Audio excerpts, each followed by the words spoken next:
Pak Yanto yang akan menceritakan tentang perjalanan Babang Tamfan Xiaoyan dalam mencari nasi bungkus. Pada saat ini kita akan dilanjutkan dengan sebuah fakta yang baru saja terungkap yang dimana Xiaoyan telah menyelamatkan leluhur klan naga. Lalu pada saat ini gadis kecil itu menatap ke arah Xiaoyan dan mengucapkan dua kata yakni klan naga.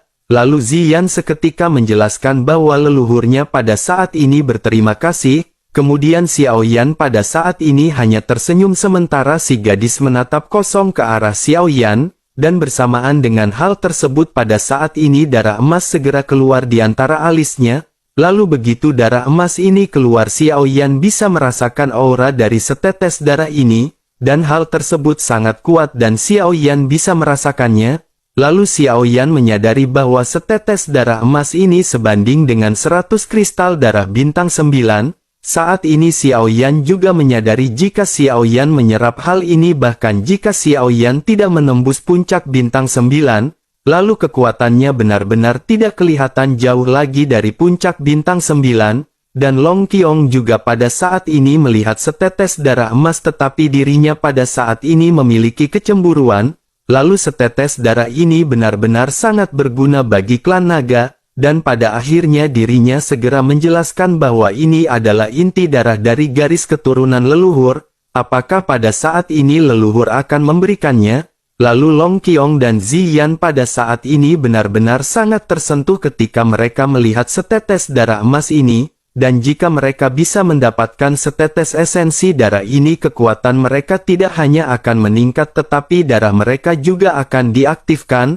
Lalu di sisi lain meskipun pada saat ini Xiaoyan tergerak tetapi Xiaoyan juga tahu betapa berharganya setetes darah ini, dan jika diberikan kepada orang luar seperti ini maka hadiah ini benar-benar terlalu berharga. Xiaoyan bukanlah tipe orang yang tamak hingga pada akhirnya Xiaoyan tersenyum dan mulai berbicara. Kemudian Xiaoyan berkata karena mereka ditakdirkan bertemu dengan Xiaoyan maka itu juga takdir Xiaoyan untuk menyelamatkannya. Oleh karena itu biarkan esensi darah ini memiliki peranannya untuk klan naga, mereka mungkin akan membutuhkannya daripada Xiaoyan dan terima kasih atas kebaikannya. Mendengar hal tersebut gadis kecil ini masih menatap ke arah Xiaoyan dan kembali berbicara, dirinya mengalihkan pandangannya kepada Ziyan dan sepertinya meminta Ziyan untuk menerjemahkannya. Lalu Ziyan pada akhirnya segera menjelaskan bahwa leluhur berkata Xiaoyan membutuhkan kekuatan pada saat ini, sehingga dengan begitu maka setetes esensi darah ini benar-benar akan dapat membantu Xiaoyan.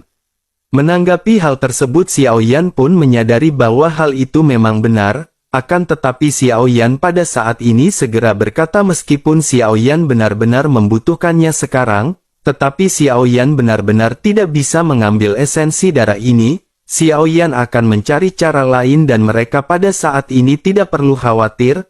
Mendengar Xiaoyan yang mengucapkan hal tersebut pada saat ini si gadis benar-benar ngotot untuk memberikan esensi darah.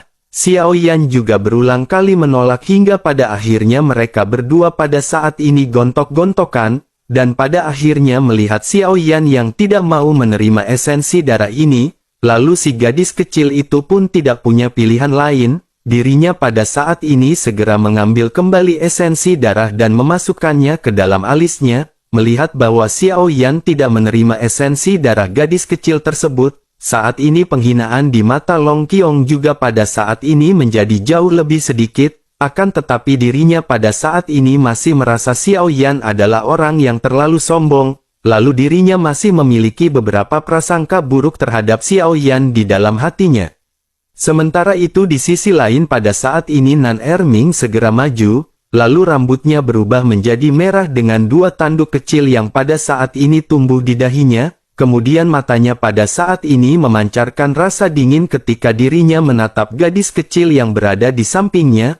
Lalu Nan Erming pada akhirnya bertanya apakah adik perempuan pada saat ini juga telah terjatuh, dan gadis kecil itu pun seketika terkejut dan tiba-tiba menoleh untuk melihat ke arah Nan Erming, lalu matanya yang kosong pada saat ini menjadi merah dan air mata segera mengalir sekaligus dari matanya. Sementara itu Nan Erming yang pada saat ini dikendalikan oleh Raja Sisik Naga juga sedikit tersenyum kaku. dan jelas terlihat pada saat ini bahwa Raja Sisik Naga juga hatinya tergerak. Lalu di sisi lain Long Qiong dan Ziyan juga terkejut mendengar Nan Erming yang berambut merah dan mengucapkan hal tersebut, dan pada saat ini tubuhnya juga bergetar dan keduanya merasakan tekanan darah yang sangat kuat.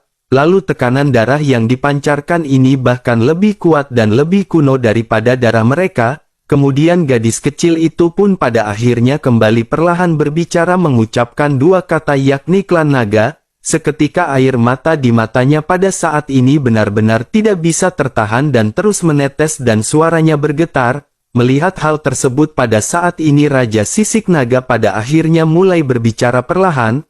Lalu dirinya berkata bahwa dirinya pada saat ini cukup beruntung karena bisa bertahan hidup dengan bocah ini. Dan Raja Sisik Naga menoleh ke arah Xiao Yan dan lanjut berkata tetapi dirinya juga menyalahkan bocah ini. Dirinya hanya bisa mengendalikan tubuh ini untuk sementara waktu dan itu bukanlah kelangsungan hidup sepenuhnya.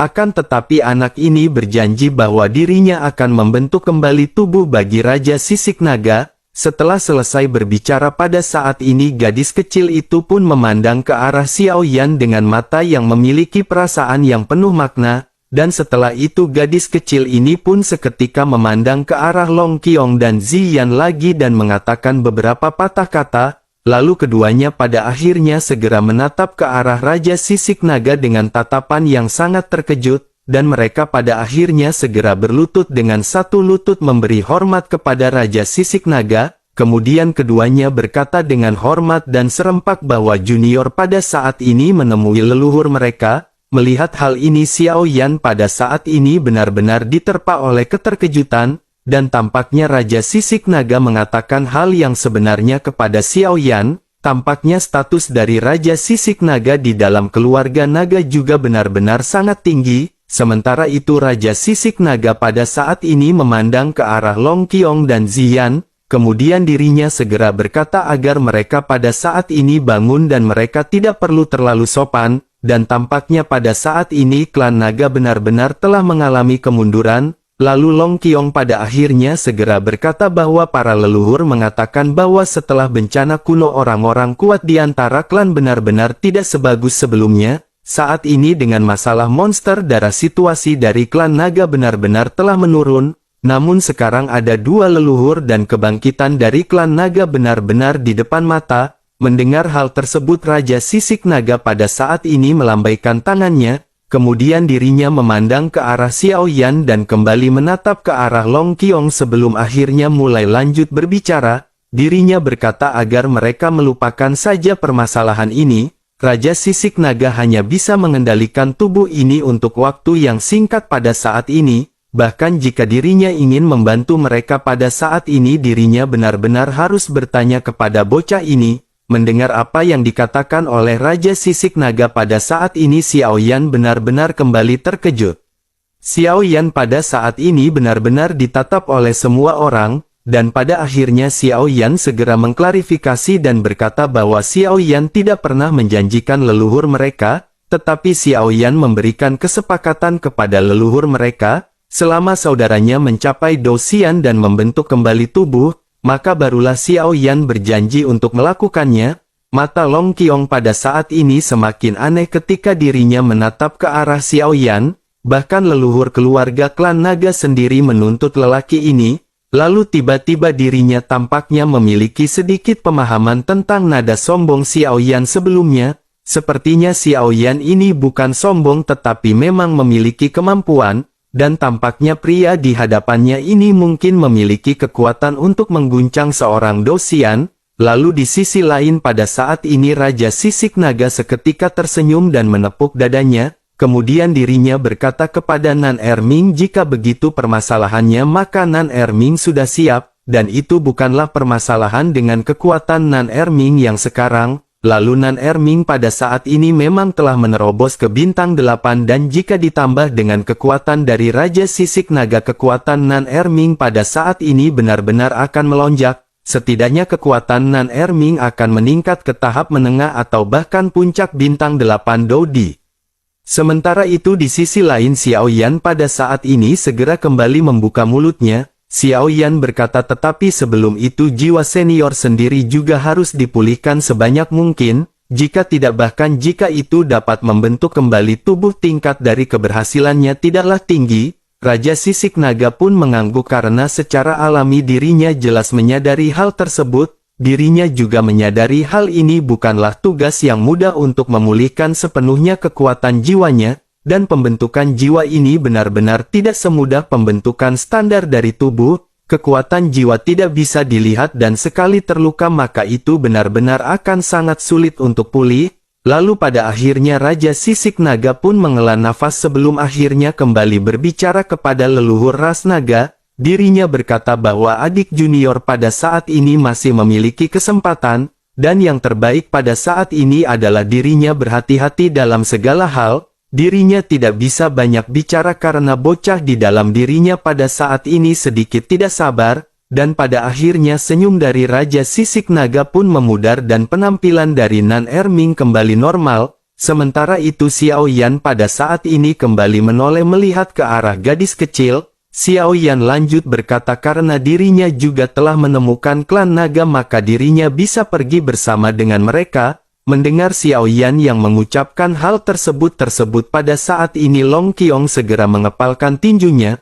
Long Qiong pada saat ini dengan jelas menyadari bahwa Xiao Yan memang seorang dermawan bagi klan naga mereka. Sementara itu Ziyan pada saat ini bertanya kepada Xiao Yan apa yang akan dilakukan oleh Xiao Yan selanjutnya. Xiao Yan merenung sejenak karena Xiao Yan pada saat ini masih harus menembus ke puncak bintang 9. Pada akhirnya Xiao Yan berkata perlahan karena senior mengatakan bahwa ada buah nirvana 9 revolusi di klan pengobatan kuno di reruntuhan, maka tentu saja Xiao Yan pada saat ini harus pergi ke sana. Xiao Yan di dalam hatinya pada saat ini memiliki sedikit kepercayaan diri untuk pergi ke reruntuhan kuno. Selain dari kekuatan Nan Erming pada saat ini Xiao Yan merasa kekuatan dari timnya sudah cukup. Oleh karena itu Xiao Yan pada saat ini benar-benar berani mengambil resiko untuk pergi ke reruntuhan kuno. Sementara itu Ziyan pada saat ini terlihat cemas dan bertanya,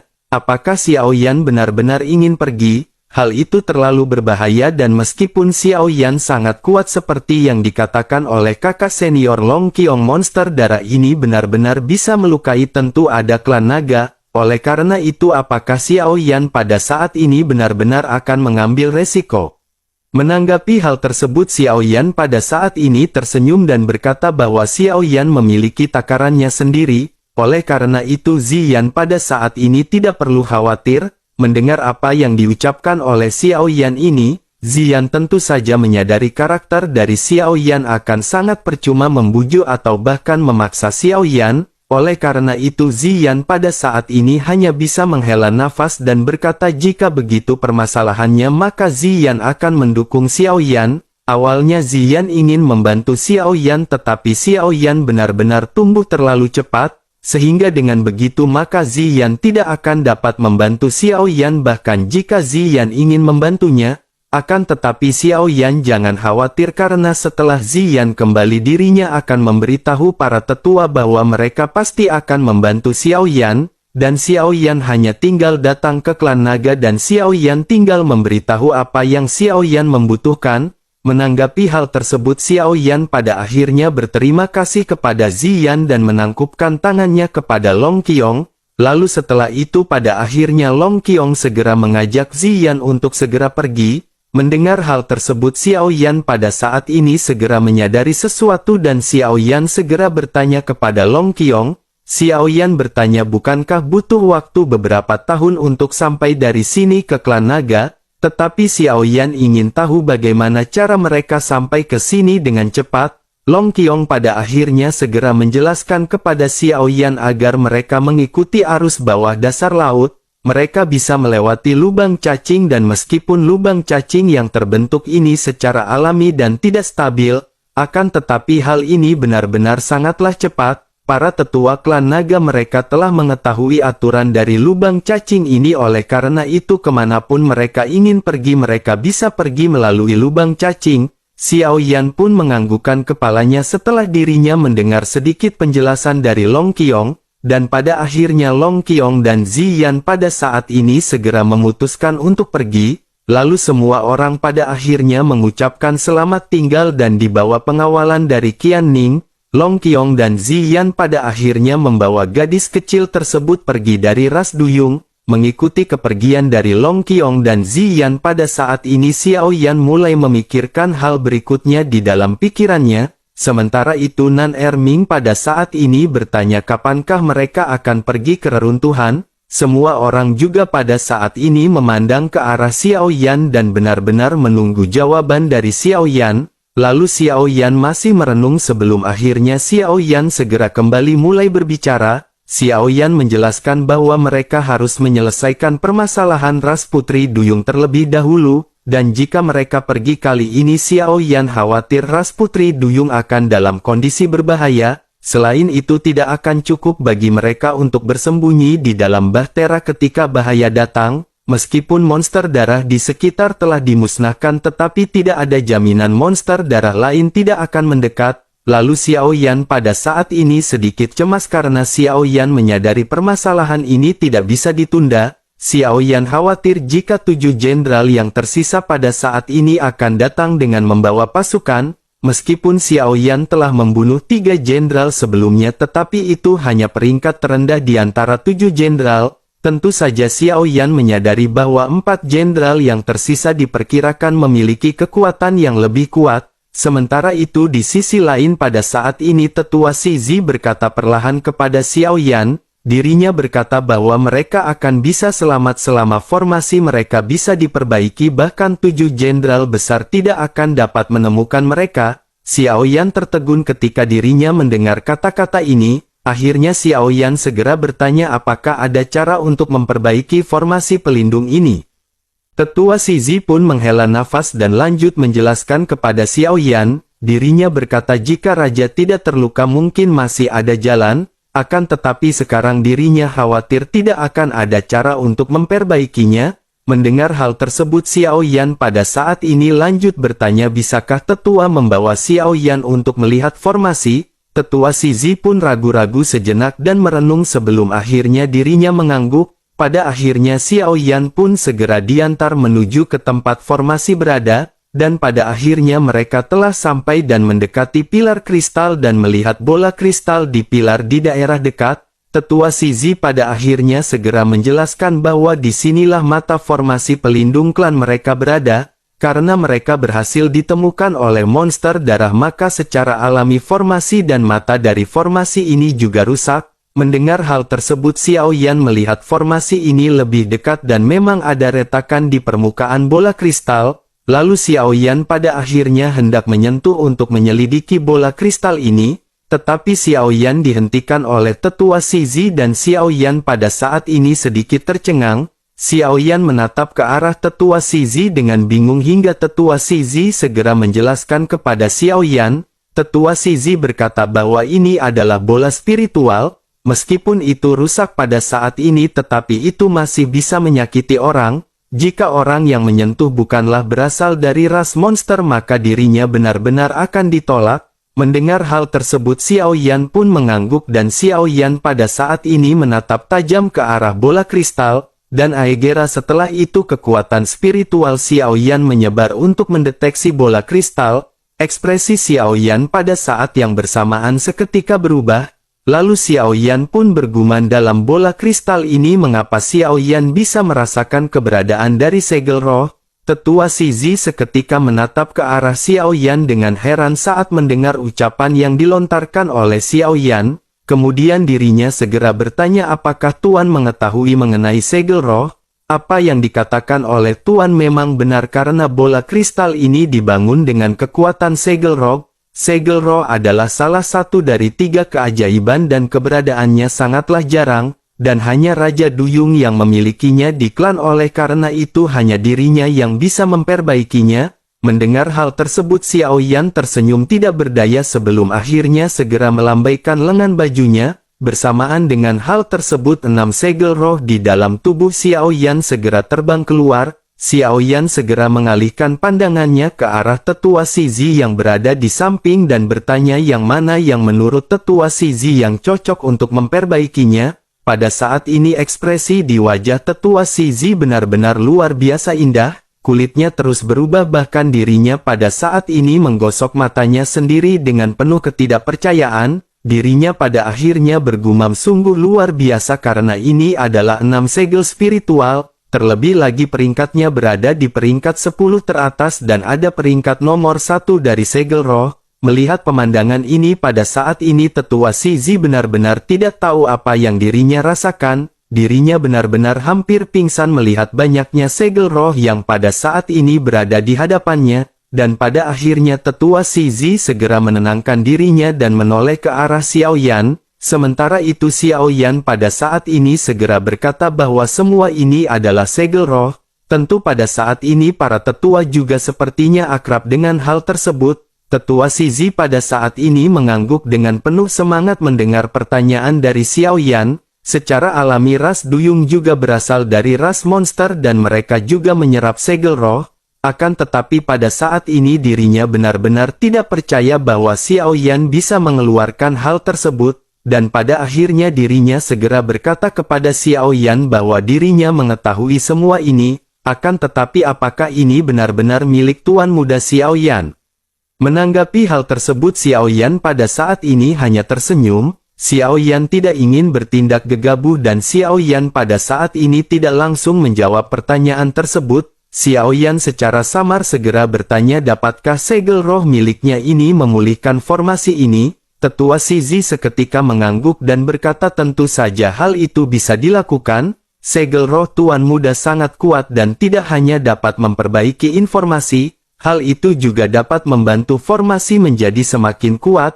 Pada saat itu bahkan Dou Xian tidak akan mampu menemukan keberadaan dari ras duyung. Bersamaan dengan Xiao Yan dan tetua Shizi yang berbincang-bincang pada saat ini Qian Ning segera sampai.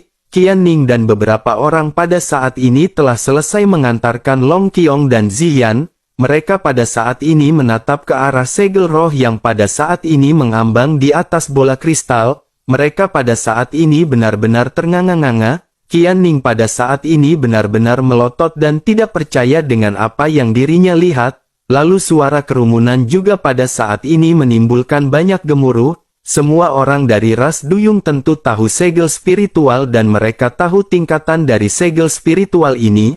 Oleh karena itu pada saat ini mereka benar-benar memiliki rasa takjub. Akan tetapi mereka pada saat ini segera dipenuhi dengan keheranan karena mereka menyadari bahwa Xiao Yan adalah orang dari ras manusia. Mereka pada akhirnya bertanya-tanya mengapa Xiao Yan bisa memiliki segel roh. Sementara itu di sisi lain pada saat ini Xiao Yan kembali mulai berbicara. Xiao Yan berkata karena Xiao Yan bisa memperbaiki bola kristal ini maka biarkan Xiao Yan mencobanya. Mereka semua harus mundur sedikit agar hal ini tidak menyakiti mereka. Semua orang pada akhirnya sedikit mundur sementara Xiao Yan melambaikan lengannya untuk mengumpulkan semua segel roh. Dan perlahan-lahan Xiao Yan pada saat ini segera menyentuh bola kristal, lalu bersamaan dengan hal tersebut kerumunan pada saat ini benar-benar kembali gempar. Mereka pada saat ini menyadari karena Xiao Yan dari ras manusia maka bola ajaib ini akan menyerang balik, terkecuali dari sang raja benar-benar tidak akan ada yang berani menyentuh bola kristal ini. Tetua Shizi dan Qian Ning juga pada saat ini menyaksikan adegan ini dengan serius. Akhirnya di bawah tatapan semua orang tangan Xiao Yan perlahan benar-benar diletakkan di atas bola kristal, dan tiba-tiba bola gelap itu pun meledak dengan sangat mengilaukan, kemudian cahaya ini membuat mata semua orang sulit untuk dibuka untuk sementara waktu. Tetua Shizi pada saat ini benar-benar tercengang dan bergumam bahwa Xiao Yan benar-benar tidak ditolak, dan mungkinkah Xiao Yan juga berasal dari ras monster. Bersamaan dengan hal tersebut pada saat ini kristal perlahan-lahan mulai memperbaiki retakan, lalu pada akhirnya retakan benar-benar menghilang dan cahaya kembali melonjak di bola kristal. Bersamaan dengan hal tersebut pada saat ini seonggok cahaya segera melesat ke langit, lalu cahaya ini seketika membentuk penghalang energi yang tidak terlihat dan pada saat ini benar-benar melapisi ras putri duyung. dan jika dilihat dari luar pada saat ini keberadaan dari ras Putri Duyung benar-benar perlahan menghilang di tengah-tengah lautan, lalu pada akhirnya tempat di mana ras Duyung berada pada saat ini benar-benar telah menjadi lautan mati yang sangat dingin seperti biasa. Tidak akan ada orang yang pada saat ini bisa menyadari keberadaan dari ras Duyung. Melihat semuanya telah diselesaikan pada saat ini Tetua Shizi dan Qian Ning benar-benar masih ternganga. Lalu Tetua Shizi pada akhirnya kembali bertanya apakah Tuan Muda Xiao Yan berasal dari ras monster. Menanggapi hal tersebut Xiao Zhan pada saat ini dengan serius segera berkata sejak kapan Tuan Muda Xiao Yan menjadi keluarga ras monster. Tuan Muda Xiao Yan adalah ras manusia tulen dan murni. Mendengar hal tersebut Tetua Shizi tertegun dan lanjut bertanya lalu mengapa dirinya bisa menyerap segel roh. Mendengar pertanyaan ini Xiao Zhan secara alami juga penasaran mengapa Xiao Yan bisa menyerap 3 keajaiban. Akan tetapi pada akhirnya Xiao Zhan segera berkata mungkin ada hubungannya dengan teknik kultivasi Tuan Muda Xiao Yan yang misterius. Selain itu mereka tidak perlu meributkan mengenai permasalahan ini, bahkan Tuan Muda Xiao Yan pada saat ini masih memiliki banyak api surgawi, dan seharusnya Tuan Muda Xiao Yan juga pada saat ini memiliki banyak roh hantu. Mendengar hal tersebut baik Tetua Shizi dan Qian Ning pada saat ini benar-benar hanya bisa terkejut, lalu keduanya benar-benar terlihat seperti berhala yang hanya bisa terdiam. Tetua Shizi pada saat ini berpikir bahwa apa yang dikatakan oleh pendeta tertinggi tampaknya benar, lalu ada satu orang yang bisa menyelamatkan mereka dari dunia dan dirinya khawatir tidak akan ada orang lain selain Tuan Muda Xiao Yan. Sementara itu di sisi lain setelah Xiao Yan berhasil memperbaiki bola kristal, kemudian lesatan cahaya keemasan pada saat ini segera melesat di antara alis Xiao Yan. Tentu saja Xiao Yan benar-benar terkejut dan pada saat ini beberapa gambaran muncul di benak Xiao Yan, karena ada sesosok samar pada saat ini segera muncul di hadapan Xiao Yan, lalu sosok ini menyebut Xiao Yan dengan sebutan dermawan dan berkata kali ini dermawan akan pergi ke reruntuhan. Pada saat ini dirinya meminta tolong agar dermawan menyelamatkan keluarganya. Melihat hal ini Xiao Yan pada akhirnya benar-benar membeku di tempatnya. Xiao Yan pada saat ini segera menyadari sepertinya ini adalah takdir. Xiao Yan pada saat ini benar-benar heran karena semua ini seperti apa yang sebelumnya terjadi ketika Xiao Yan bertemu dengan pendeta tertinggi. Lalu Xiao Yan pada akhirnya bertanya-tanya tampaknya semuanya ini telah direncanakan sejak lama. Dan pada akhirnya Xiao Yan kembali menenangkan dirinya dan pada saat ini Xiao Yan kembali ke posisi semula. Lalu ketika Xiao Yan membuka matanya pada saat ini semua orang bersorak, karena hari-hari mereka dihantui oleh monster darah pada akhirnya benar-benar diselesaikan, dan semua orang pada saat ini merasa bahagia dan mereka benar-benar memiliki kekaguman kepada Xiao Yan. Hal ini dikarenakan Xiao Yan menjadi anak yang baik hati dan tidak sombong lalu rajin menabung di warung Budayanti.